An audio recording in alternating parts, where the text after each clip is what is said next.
ক্ষমতা বড় বালাই, তাই শাসকের রোষ থেকে বাদ যান না অন্তঃসত্ত্বা মহিলাও। ক্যানিংয়ের বাঁকড়া গ্রাম পঞ্চায়েতের যুব তৃণমূল সভাপতি আরাফাত দেয়ান ও পঞ্চায়েতের সদস্য কাশিম সর্দারের গোষ্ঠীর মধ্যে বিবাদ দীর্ঘদিনের। অভিযোগ, গত রবিবার শিয়ালদা স্টেশনে ট্রেনে বসার জায়গা নিয়ে গন্ডগোল বাঁধে আরাফাত দেয়ান ও কাশিম সর্দারের অনুগামীদের মধ্যে। ট্রেনের মধ্যে একপ্রস্থ হাতাহাতি হয় দুপক্ষের। পরে ঘুটিয়ারি শরীফে ফের দুপক্ষের মধ্যে সংঘর্ষ বাধে। জিআরপি গিয়ে পরিস্থিতি নিয়ন্ত্রণে আনে।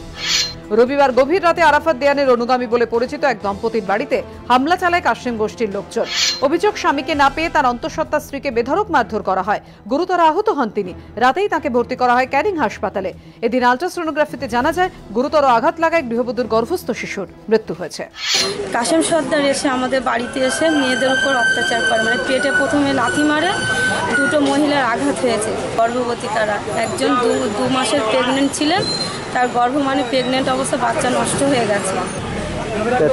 কেন হঠাৎ আপনাদের উপর চড়াও করলো কারা? টিএমসি পার্টি নিয়ে। অভিযোগ, হামলা চালানো হয় আরেক মহিলার উপরও। তিনি অন্তঃসত্ত্বা বলে পরিবারের দাবি। গুরুতর জখম অবস্থায় হাসপাতালে ভর্তি হন তিনি। তৃণমূলের গোষ্ঠী বিবাদের জেরে এই ঘটনা বলে দাবি আক্রান্তদের পরিবারের। যদিও গোষ্ঠীদ্বন্দ্বের অভিযোগ কুড়িয়ে দক্ষিণ 24 পরগনা জেলা পরিষদের সহ সভাধিপতি শৈবাল লাহিড়ির দাবি, ট্রেনে নিত্যযাত্রীদের মধ্যে গন্ডগোল হয়েছে, তার জেরে এই ঘটনা। এর সঙ্গে রাজনীতির কোনো যোগ নেই, গোষ্ঠীদ্বন্দ্বেরও কোনো ব্যাপারই নেই। শান্তনু নস্কর ও সঞ্চয়ন মিত্রের রিপোর্ট, এবিপি আনন্দ।